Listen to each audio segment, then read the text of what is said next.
북한의 압록강 주변 홍수로 상당한 피해가 발생한 것으로 보이는 가운데 김정은 위원장이 직접 현장 시설에 나서서 민심을 달래고 있습니다. 한편 김 위원장의 후계자로 딸 김주애가 거론되는데요. 관련 내용들 문성복 한국국가전략연구원 통일전략센터장과 다뤄보겠습니다. 센터장님 안녕하십니까? 네, 안녕하십니까? 예. 자, 60년 만에 온 가장 큰 폭우로 압록강이 범람하면서 북한 신의주 일대 피해가 심각한 것으로 알려졌습니다. 일단 뭐 사진을 보니까요, 동네가 아주 강처럼 변한 모습도 보이던데 네. 이거를 북한에서 지금 상당히 이례적으로 빨리 보도하지 않았습니까? 그랬죠. 이런 배경은 어떻게 보세요?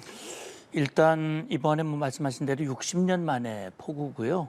저도 뭐 그 중국 단동 쪽에서 압록강 철교 이제 반 끊어진 데서 북한 땅을 바라볼 수 있거든요. 예. 가봤었는데 사실 압록강은 중간에 위화도라고 하는 섬도 있고요. 예. 북한이 관할하는 그런 땅들이 있습니다. 거기 이제 주민들이 많이 살고 있죠. 그런데 이번에 비가 뭐 엄청나게 많이 왔죠. 그래서 지금 신의주 의주 지역이 물에 완전히 잠겼거든요. 북한 측 보도만 해도 주택 뭐 4천여 세대, 예. 그다음에 농지가 900만 평이 잠겼다고 지금 사진에 나오고 지금 있는데요. 영상으로 나오고 영상에도 있습니다. 나오고 예, 있죠. 저는 이게 어마어마한 피해이기 때문에 아마 북한이 이거 감출 수가 없었을 거예요. 과거에 용천역의 뭐 폭발 사고 이런 것들은 사실은 감춰가지고 보도가 안 나왔었는데 이건 감출 수가 없는 것이고 결국 지금 김정은의 가장 큰 고민은 북한 주민들이 어렵고 또 남풍의 이 민심이 이 흔들릴 가능성에 대한 우려가 큰데 이번에 워낙 피해가 크니까 이걸로 인해서 민심이 멀어지고 정권이 위기에 빠질 수 있다라고 하는 그런 아마 불안감이 신속하게 이걸 공개를 하고 위민 지도자, 애민 지도자의 모습을 보여줌으로써 충성 또 내부 결속 이런 것들을 염두에 둔 다시 말하면 위기를 기회로 만들어 보려고 하는 아마 그런 의지가 담겨져 있는 것 같습니다. 예. 특히나 김정은 국무위원장의 모습도 이번에 상당히 좀 인상적이었는데 뭐 직접 이제 구명조끼도 없이 고무보트를 타던가 아니면 뭐 SUV를 타고 연일 이제 수해 현장을 방문하는 모습도 나왔고요. 네. 그런가 하면은 뭐 김정은 위원장이 나뭇가지에 찔릴 뻔한 상황 이런 모습까지도 그냥 여과 없이 공개했단 말이죠. 이런 그렇죠. 부분들은 앞서 이제 말씀을 해주신 대로 어떤 민심이 이반하는 것을 막기 위한 어떤 행동이었다 이렇게 보면 되겠습니까? 예, 저는 참 안타깝게 생각합니다. 지금 결국 북한 주민들이 저런 고통, 특히 이제 신의주 같은 경우는 인구가 한 30만 명 된다고 그러는데 거의 대피하지 않으면 안 되는 그런 상황이 됐다고 그러거든요. 이런 상황이 온 것은 사실 어제 오늘의 일은 아닙니다. 그쪽이 상습적으로 범람했던 그런 지역이기 때문에 결국은 그동안 김일성, 김정일, 김정은으로 이어져 온 이 정권이 근본적으로 잘못 대처했다. 이건 상당히 시간이 많이 걸리잖아요. 사실 저도 어렸을 때 서울에 살았습니다만 한강이 수시로 범람했었어요. 근데 이미 그런 수리 대책을 다 만들고 홍수 대책을 마련했기 때문에 사실 지금 그런 그 신의주 같은 그런 상황은 안 일어나거든요. 사실 같은 비가 왔는데 중국 측은 이미 방파제, 이 방벽을 쌓아놓고 이 배수 시설을 해놔가지고 신의주 같은 그런 피해는 없거든요. 저는 이게 어떻게 보면 소 잃고 배양간 고치는 그런 형식의 모습인데 결국 말씀하신 대로 김정은이 현장에 가서 바퀴가 반쯤 빠진 SUV를 타고 하는 모습이라든지 또 구명보트에 타는데 구명조끼도 안 입고 그렇게 가는 모습 또 나뭇가지 찔려가지고 물이 막 적시는 모습 이런 것들을 보여주는 것이 이렇게 보여주기 식으로 해서 주민들을 마음에 얻으려고 하는 이런 것은 물론 현장에서 지도자로서 그런 모습을 보이지 않을 수는 없겠습니다만 이것은 이번 계기를 통해서 뭐 북한 당국에서도 현장에서 이제 정치국 확대 회의를 열고 여기에 대한 대처를 위한 그 결의안을 작성을 하고 피해 사령부도 설치를 하고 전면적인 복구 작업을 한다고 하니까 이게 정말 효과가 있어야 되는데 저는 이번 계기를 통해서 뭔가 근본적인 대책이 마련되는 그런 계기가 되어야 된다고 봅니다. 우리의 이제 경찰청장에 해당하는 사회 안전상도 교체를 하지 않았습니까? 그렇죠. 이런 부분들도 어떤 연장선상의 행동이라고 볼 수 있겠습니까? 저는 이건 전형적인 책임 전가라고 생각을 합니다. 책임 전가. 과거에도 화폐 개혁이 실패하면서 주민들의 민심이 이반되니까 당시에 그 박람기라고 하는 그 인원을 처형을 하는 그런 조치를 취했거든요. 사실은 그건 최고 지도자가 잘못한 거거든요. 예. 그러니까 이번 사태의 책임을 정말 묻는다면 본인이 가장 큰 책임을 져야 되는 거예요. 왜냐하면 집권한 지 10년이 넘었습니다. 그동안 김정은이 그런 곳곳에 있는 문제를 제대로 파악을 하고 근본적인 대책을 세우는 데 집중을 했다면 이런 일이 발생 안 하는 거거든요. 오히려 핵미사일 개발에 올인을 하고 보여주기식 평양에 집 짓고 이런 데 집중을 하다 보니까 이런 상황이 발생하는데 결국 사회 안전상 경찰청장을 경질을 했는데 물론 경찰청장의 치안이라든지 이 주민의 생명을 지키는 건 맞지만 물난리가 났는데 경찰청장을 경질한다는 게 조금 뜬금없다는 생각도 드는데 어쨌든 아마 이거는 왜 경보 체제를 제대로 발휘를 못했고 주민 대피 같은 것들 제대로 네. 못 시켰느냐 아마 이런 책임을 물은 것 같은데 저는 아마 앞으로도 여기에 대해서 추가적인 그런 책임 전가 그런 조치가 나올 가능성이 저는 있다고 생각을 합니다. 예. 앞서 이제 북한이 이례적으로 빨리 이제 이 홍수 피해 보도를 했던 이유가 이걸 이제 숨기려고 할 수 없을 정도로 이제 피해 규모가 컸기 때문에 그렇죠. 이례적으로 빨리 보도했다라고 이야기를 해주셨는데 우리 이제 통일부도 이번에 이제 상당한 인명 피해 가능성이 있다라고 밝혔거든요. 네. 근데 인명 피해 규모는 지금 밝히고 있지 않는데 그 이유는 어떤 거라고 보세요? 그렇죠. 그러니까 구조한 인원은 알렸습니다. 예. 그러니까 헬기를 투입을 해가지고 한 5천 명 가량을 압록강 일대에서 또 자강도 일대에서도 뭐 100여 명 구조를 했다. 예, 구조한 인원 규모는 밝혔지만 사실 저 정도라면은 상당한 인원들이 실종됐을 가능성이 있거든요. 북한 발표만 봐도 4,100세대가 고립됐다고 그랬거든요. 네네. 그 세대 한 세대에 4명이라고 해도 10,000명이 훨씬 넘거든요. 그렇네요. 그렇다면 그중에 상당한 인원이 왜냐하면 지금 북한 당국 발표도 보면 용납할 수 없는 인명 피해라고 얘기를 했어요. 그 용납할 수 있는 인명 피해가 과연 얼마나 될까? 이것을 밝히지 못하는 이유는 첫째는 너무나 커서, 둘째는 아직은 정확한 피해 규모가 통계가 나오지 않아서. 잡히질 예, 않아서 예. 둘 중에 아니면 둘 다일 가능성도 있고요. 그래서 저는 지금 이 상황이 정말 너무나 안타깝다고 생각을 합니다. 예. 우리 정부는 이제 대한 적십 자산을 통해서 대북 수혜 지원을 제의했는데 이게 이제 12년 만이라고 하던데 최근 이제 남북 관계가 좋지 않은 상황이지 않습니까? 그렇죠. 이런 상황에서 북한이 이 제의를 받겠습니까? 제가 볼 때는 뭐 받을 가능성이 거의 없다고 생각을 합니다. 왜 예, 그러냐면 물론 말씀하신 대로 작년 연말부터 김정은이 남북 관계를 교전국 관계 제1회적 주적이라고 얘기를 했고 예, 예. 통일 지우기 또 남북 관계와 연관된 모든 것은 다 차단하는 그런 조치를 취하고 있지 않습니까? 예. 그리고 뭐 군사분계선 일대에서 장벽을 설치한다든지 지뢰 매설한다든지 일련의 그런 과정들이 남북 관계를 완전히 끊어내고 남쪽으로 또 오는 그런 영향을 차단하고자 하는 그런 의지가 강하고요. 이번에도 보면 북한이 발표한 대책에 보면 자기들 스스로의 힘으로 모든 걸 다 해결할 수 있다. 이런 식으로 계속 얘기를 하고 있고 예, 예. 김정은이 현장에서 며칠 동안 정말 이걸 극복하기 위해서 노력을 하니 뜨거운 충성심이 각지에서 그 물품들이 탑재하고 있다. 뭐 이런 식으로 지금 선전을 하고 있거든요. 그런 걸로 봤을 때는 우리가 내미는 손을 잡을 가능성이 별로 없어 보이고요. 또 국제사회 실제 코로나19 상황에서도 우리가 여러 차례 그 지원을 제의를 했었거든요. 예, 예. 또 유엔 차원에서 지원도 얘기를 했지만 북한이 받아들이질 않았습니다. 모르겠습니다. 이번 기회를 통해서 혹시 중국이나 러시아가 어떻게 하는지는 좀 지켜봐야 될 것 같습니다. 알겠습니다. 자, 주제를 바꿔서요. 북한의 4대 세습이 현실화할지 주목이 되는데 최근 이제 국정원이 김 위원장의 딸이죠. 김주애가 후계자 수업을 받고 있다라고 밝혔습니다. 글쎄 지금 딸 주애와 함께 이제 김 위원장이 계속 활동을 했던 행보들이 공개가 됐었는데 최근 들어서 좀 눈에 띄게 상당히 좀 줄은 것으로 보이거든요. 네. 예, 이게 이제 후계자 수업과 좀 연관이 있겠습니까? 그래서 저는 아직도 김주애가 과연 후계자일까에 대해서는 아직은 좀 아직도 물음표다. 의문점은 전 개인적으로 그런 의문점은 있습니다. 왜냐하면 국정원도 그 가능성을 배제하진 않았거든요. 예, 예. 이제 김주애가 전면에 나타나기 시작한 것은 2022년 11월 평양 순안공항에서 북한이 화성 17 괴물 미사일 발사하는 현장에서부터거든요. 그때 당시 김주애와 함께 사진 찍은 내용이 기념 우표로도 나왔습니다. 그리고 이제 2023년 작년에 아주 부쩍 현장에 계속 쫓아다니는데 예. 김정은의 공개 활동의 한 70% 가까이가 군사 행보였고요. 그 군사 행보마다 김주애가 거의 대부분 쫓아다녔고요. 그랬죠.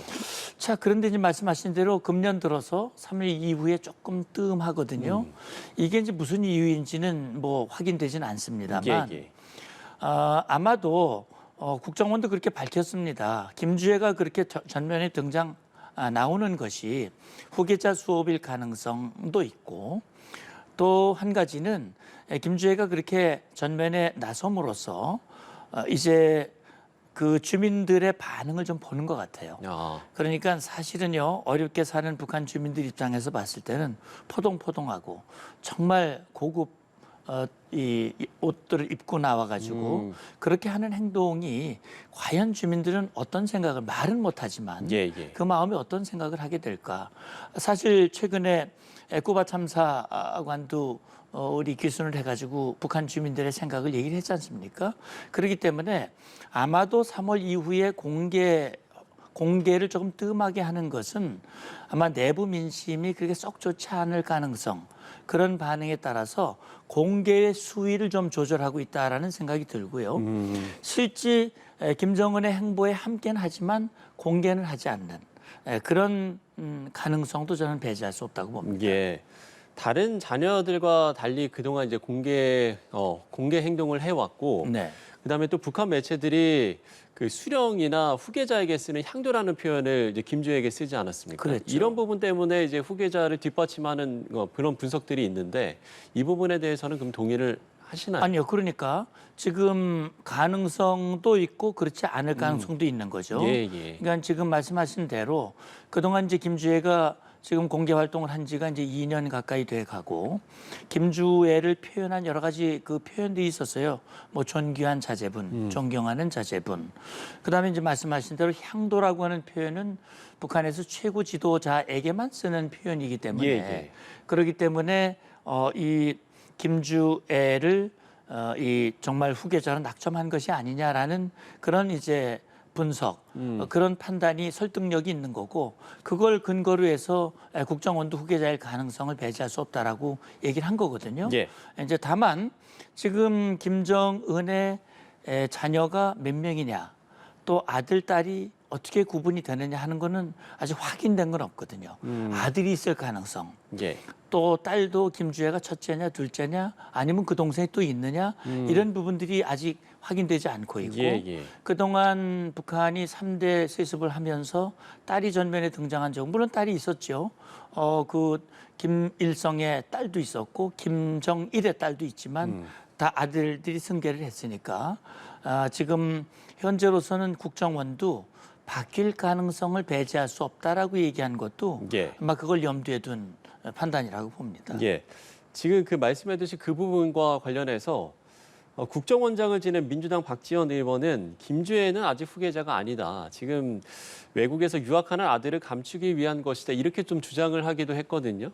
근데 이제 과거 김 위원장은 그러면 어땠나 싶어서 김 위원장 때도 스위스 유학을 숨겼었습니까, 당시에? 그렇죠. 그러니까 지금 김정은과 김주애가 스위스 베른에 초등학교, 중학교 유학을 했었어요. 그 연도가 1997년부터 2000년 사이로 지금 확인이 되고 있는데 대략 김정은이 84년생이니까 13살에서 17살 그 사이입니다. 근데 그 사이에 사실은 가명을 쓰기도 했고요. 그렇기 때문에 정말 북한의 로얄 패밀리인지 여부에 대해서는 확인할 수가 없는 것이었죠.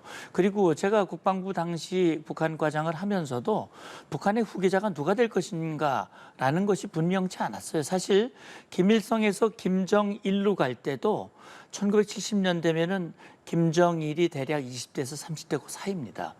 그다음에 김정은이 후계자가 된 게 2009년이거든요. 그러면 25살이에요. 20대 중반입니다. 근데 지금 김주애가 몇 살입니까? 2013년생이니까 11살입니다. 근데 지금 후계자로 세운다? 김정은 나이도 어리고 김주애도 너무 어리고 그래서 지금 이게 후계자로 낙점했다. 이렇게 말하기는 좀 아직은 좀 이른 바가 분명히 있어요. 그렇기 때문에 이제 이 박지원 전 국정원장 의원이지만 이분이 말씀하신 내용은 아들이 혹시 외국에 유학할 수도 있다. 그래서 언젠가 짱 하고 나타날 가능성. 네. 그런 걸 배제할 수 없다. 아직 이제 김정은 나이가 이제 올해로 40세니까 아마 좀 지켜봐야 될 것 같습니다. 예.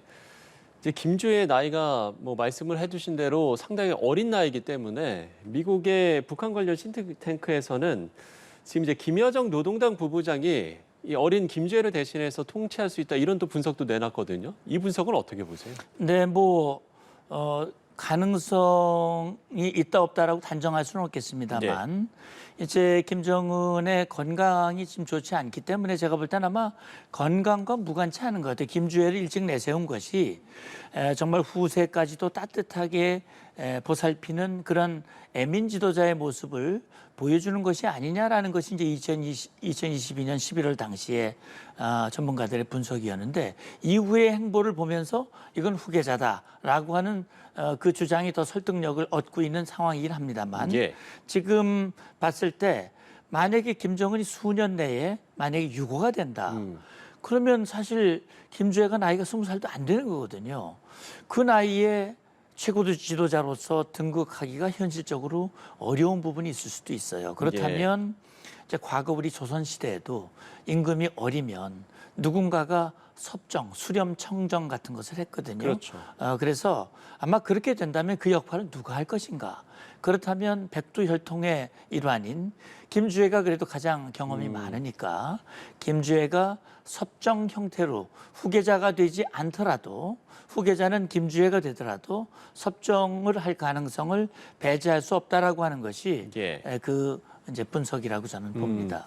자연스럽게 김정은 위원장의 건강 이상설에 대한 이야기로 넘어갈 수밖에 없을 것 같은데 최근에 이제 국정원에서도 지금 김정은 위원장이 140kg의 초고도 비만이고 또 심장질환 고위험군이라는 이런 분석도 내놓지 않았습니까? 그랬죠. 이 건강 이상설에 대해서는 어떻게 보세요?